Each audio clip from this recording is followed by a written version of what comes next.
The iPad mini was one of the most surprisingly great and most fun purchases that I made around about 6 months ago. Originally I was interested in buying it purely because I wanted to get a tablet that suited my needs, which was primarily just being able to lay in bed with something a little bit bigger than my phone, watch some YouTube videos, play a bit of Sudoku, and as well as that use it as a teleprompter for my videos. But I didn't want to spend as much money as the iPad Airs are or the Pros. I previously had a Pro from back in 2018, which had a cracked screen. Overall, I didn't really want to get another Pro right now anyway, purely because the price of them is a bit over the top, and as well as that, they just don't require my requirements. Right now, when it comes to a tablet, I don't see the point in spending that sort of money on a Pro when you could get an Air. And like I said, it was probably one of the best purchases that I made because it acts like a teleprompter for when I read my scripts off for my videos, and as well as that, I use it to play games like Sudoku and watch YouTube in bed. So that's really about it that I use it for, so there was no point in me spending $850 to I think $1,000 currently, which I think is how much the Pros cost, which is just an absorbent amount of money. That is why I bought an iPad mini. What I'll do as well is I'll give you a quick rundown of the specs because there's no point in me spending ridiculous amounts of time talking about it. The iPad mini is an 8.3-inch display, just a little bit bigger than the previous one. Overall the same form factor, they just got rid of the home button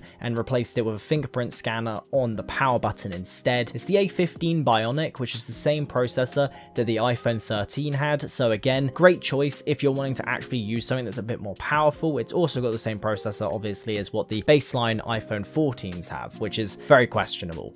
But you also only have to pay £479 for it, and I say only as if it's not a lot of money. It is for a tablet, especially for the size of it, but when it comes to the power, the size, the compactness, I've got to say that it's actually a great purchase. But I ended up ultimately choosing to purchase this tablet over all of the rest of them because, like I said earlier, it met my needs specifically for things like using it as a teleprompter to read scripts, but also it got me in touch with playing games again, such as Sudoku in particular. That's the main thing that I use it for at this point, is just a Sudoku tablet. I kind of wish you could get a specific tablet that was just for Sudoku. If that was possible, then I'll gladly buy it. But besides that, I also use it for just watching content online. So I ended up hitting all of the tick boxes that I required. So again, the £479 isn't too much of an issue when it was ticking every single box that I needed it for. And then lastly, the only other box, which is again another one that gets ticked really easily, is that it just works really well within the Apple ecosystem. For example, it can then double up as an external display for your MacBook if you chose to. Now, one of the areas that it's actually become really useful for me is when it comes to the big video ideas that I have and I want to create over on my gaming channel. I end up using it a lot of the time to end up mind mapping and kind of creating an overall structure for the video that I want to create. And one thing that I'm going to be doing a lot more, especially on my bigger video essays going forward, is using the tablet actively to just take notes whilst playing the games that I know, okay, cool, this is one thing that I want to mention within the video, so I never forget about it and I've got the notes there to just go back to. But one other thing that I found really nice as well is that I've started using the Mind Maps app on there. They've got one actually dedicated to the tablets now, so I use it a lot of the time for things like just coming up with ideas for videos. I normally would do a mind map on paper, however I found myself kind of enjoying just having it digitally as well, so I might end up just going between either two or using the digital one for like a mass amount of ideas and then using a physical one whenever I feel like just trying to come up with some new ideas on the spot and I don't have access to the app. So it's something that I'm definitely using a lot more for those main things. It's helping a lot of the time towards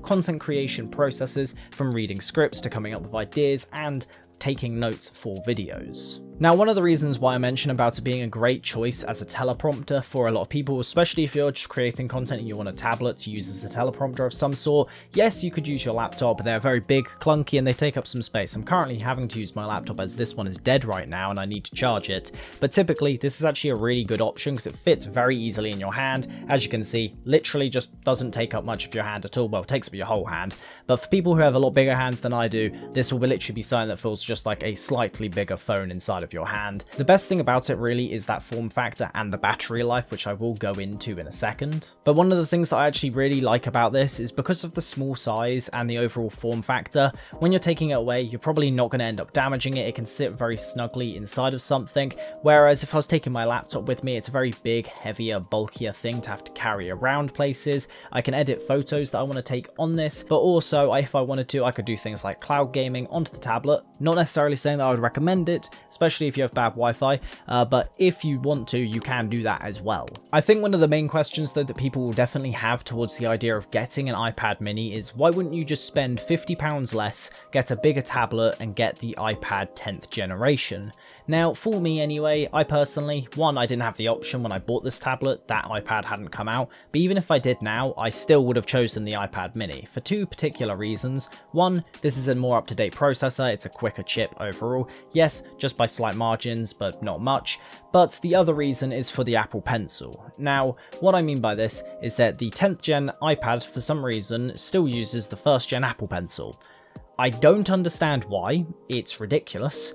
It charges by USB-C, so you have to have the adapter for it anyway to charge it. It's very just absurd and random to have done. I don't know why they wouldn't have just had it have the, you know, Gen 2 Apple Pencil support, but with this one you at least have Gen 2 Apple Pencil support, you don't have to have it look like a drumstick when you're charging it, and everything just fits neatly together. So because of those two reasons, I think that £50 is definitely worth paying for, mainly because if you're going to have an Apple Pencil, you might as well have it and use it in the best manner, which is just attaching it to the side of your tablet, over, you know, plugging it into the bottom, having it look like a drumstick, or having to use another cable to then charge it. It makes no sense to me, but if again, you don't need an Apple Pencil and you're not planning to buy one, then just go for a 10th gen iPad, as again, you save £50 and you're probably not going to require a little bit more power. But no, the two main areas that this tablet actually really surprised me with was the first one, which is rekindling my love for Sudoku. I play it normally on the phone anyway, but I found myself really enjoying playing it on the tablet just because it's a great form factor to play games on, especially like on the phone it's good, but it just feels a little bit too small to play games on in my opinion, and I think the iPad mini sits in that really nice in-between zone where it's not too big, it's not a massive slab that you're having to hold to play games, but it is big enough that actually allows you to see everything that you want to look at, or at least for me that is how I feel. It kind of reminds me of like the little Sudoku handbooks that you can get, but that's just me. But the other one that is actually the main big thing for me is the battery life. The retention on the battery life of the new Apple product is absolutely absurd. I can go, let's say, 3 days without even using the tablet once,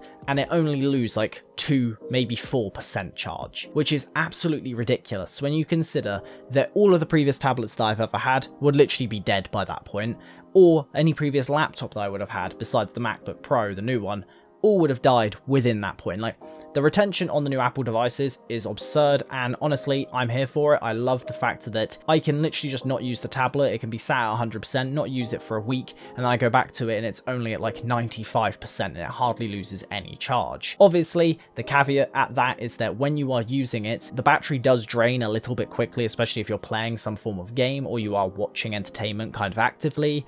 Yes, they quote, I think it's about 8 hours of battery, I've forgotten the exact, but the fact that they quote that, I would say that it doesn't necessarily get close to it by any means. Now, because of the price, the compact size, the battery life, and just the utility of this device for me as acting as a way to read my scripts, and as well as that having it as a second display for my MacBook if I choose to, it acts as, in my opinion, the best compact tablet possible that you can get on the market right now. I don't think there's anything close to it by any means, and especially if you're an Apple user, you're probably going to love it if you just want this tiny little tablet overall. There's no real point of going for anything else. But yes, I would definitely say this is the best compact tablet that you can get across the board. Most of the ones that are this size are normally really cheap Android tablets that have awful processors or just literally next to no RAM, and because they're trying to run Android 12 or Android 11, it's just struggling. So overall, you get a really good tablet for this price, a really good size, and a great powerful tablet that you can use for on-the-go usage. Or let's say if you're someone like me and you're going to go traveling and you want to take photos, you may not want to take your massive laptop with you, you may just want to take this tiny tablet and edit your photos that way. Thank you guys for watching this video about the iPad mini that I do think is the best compact tablet possible. Welcome to the Central Perspective channel. Make sure to leave a like and do subscribe for more tech content to come. This channel is a tech and productivity centered channel, so if you are interested, make sure to subscribe, and new videos come out every single week. Have a good one.